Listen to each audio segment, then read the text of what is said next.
तो सज्जन वृंदा, माता एवं बहनों, एक केकई माता, ध्यान देकर सुनना, एक केकई माता जो है पूर्व जन्म में महाराज दशरथ जी और केकई माता ये भिक्षु नाम के ब्राह्मण थे। इनकी पत्नी कलहा थी। ध्यान देकर सुनना, केकई माता और महाराज दशरथ जी के पूर्व जन्म की कथा है। भिक्षु नाम का ब्राह्मण थे और इनकी पत्नी का नाम थे कलहा। तो कलहा से एक भी संतान प्रकट नहीं हुए। तो भिक्षु ब्राह्मण उदास होकर के दूसरा विवाह किए। तो इनका विवाह, ध्यान देना, जैसे आपकी पत्नी है और दूसरा फिर पत्नी ले आवे तो क्या दुख होता है या नहीं पहली पत्नी को? ठीक उसी प्रकार से कलहा को दुख हुए तो कलहा क्या किए, वो जहर को पी ली। और ध्यान रखना, जो आत्महत्या करता है, जो जहर को पीता है, उसी का ही अगला जन्म प्रेत में ही होता है सज्जनों। और यहां कलहा जो है ये प्रेत में जन्म ली। इसलिए भूल से भी कितना भी कष्ट आवे तो जहर पीना नहीं चाहिए, नहीं तो प्रेत बनना होगा। और यही दूसरा जन्म भिक्षु ब्राह्मण का धर्मदत्त के नाम से हुए। और सौराष्ट्र नगर की ये कथा है। जब धर्मदत्त के रूप में आए, वो भी ब्राह्मण कुल में, तो जल लेकर कमंडलू में जा रहे थे, उसमें तुलसी दल था। तो वो कला जो प्रेत थी, इनकी पत्नी, ये इनको पहचान गई, ये तो हमारे पति हैं, परंतु इसका दूसरा जन्म हो गया, अब हम इसको दूसरा जन्म भी भोगने नहीं दे, हम इसे खा जाएंगे। ये इनके ऊपर टूट पड़े। तो धर्मदत्त ये डर से जैसे ही अपने को बचाने के लिए चाहे, इसके कमंडलू से जल, तुलसी दल, ध्यान देना, वो छिटक कर कलहा के शरीर में पड़े। तो उनके शरीर में परिवर्तन हो गया। तो धर्मदत्त एकादशी का आधा फल उनको दान किए। इसके बाद वो कलहा प्रेत जोनि से वो मुक्त हो गई। ध्यान देना, मानो किसी का कोई वृद्ध है, कष्ट में है, और जो एकादशी व्रत किया है, देखो दान करने का हर व्रत में से मुख्य व्रत है एकादशी। ये व्रत आप मानो कर भी लिया है तो आपका इच्छा होगा नहीं हम दान करें, तो ये व्रत खास करके ये दान भी होता है सज्जनों।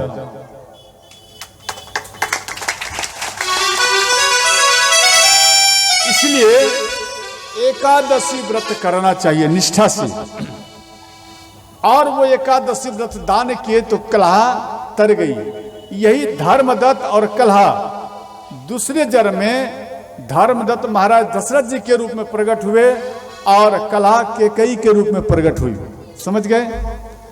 और ध्यान देना, इस प्रकार से महाराज दशरथ जी का 60,000 वर्ष तक इनको भी संतान नहीं हुए।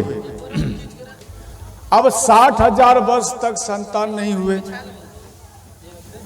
और महाराज दशरथ जी को फिर भी कोई मालूम नहीं कि इतना वर्ष उम्र हो गया, हमें एक भी संतान है। इसको थोड़ा सा भी मन में अभाव या भाव नहीं है, कुछ नहीं।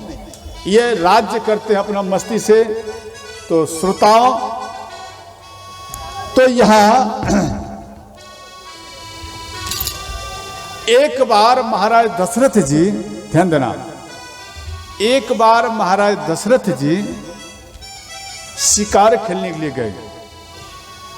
एक हिरनी का शिकार करने लगे तो हिरनी इनके भय से भाग गई और इनका पीछा किए धनुष पर बाण लेकर महाराज दशरथ जी।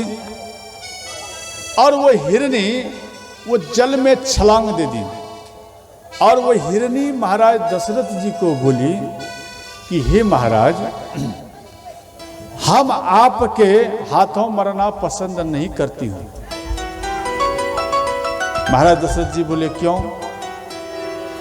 बोले हम इसलिए आपके हाथों नहीं मरना पसंद करती हूं क्योंकि आप निसंतान हैं। हम निपुत्र के हाथों मरना कभी हम स्वीकार नहीं करेंगे। अगर फिर भी आप मेरे ऊपर आक्रमण करेंगे तो हम अपने शरीर को इसी जल में डूब करके शरीर का त्याग कर देंगे, परंतु आपके बाण से हम अपना मृत्यु स्वीकार नहीं करेंगे। सज्जनों, ये बात सुन करके महाराज दशरथ जी को तीर के समान ये बात लगे और महाराज दशरथ जी उदास हो गए।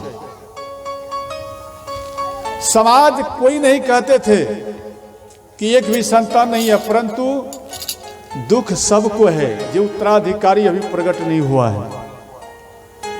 और एक हिरनी ये डायरेक्ट महाराज दशरथ जी को बोल दिए कि निसंतान के हाथों हम मरना पसंद नहीं करते। ये बात सुनकर महाराज दशरथ जी उदास हो गए और घर में आकर के तीनों रानियों से महाराज दशरथ जी बोले कि देवी, अभी के समय में पशु पक्षी भी हमसे घृणा करते हैं और हमसे दूर हो जाते हैं। तो मां कौशल्या बोली, हे नाथ ऐसा क्यों? बोले देवी, इसलिए कि हमें एक भी संतान नहीं है, तो समाज क्या मन में सोचता होगा। ये तो अत्यंत दुख उनके भी अंदर में होता होगा और डर से कोई नहीं कहते होंगे। इनको दुख हुए। ध्यान देना, गोस्वामी जी एक पंक्ति लिखे हैं, एक बार भूपति मन माही भई गलानी मेरे सुत नाई। एक बार भूपति मन माही भई गलानी मोरे सुत नाई। एक बार भूपति मन माही भई गलानी। एक बार भूपति मन माही भई गलानी मोरे सुत नाई। श्री राम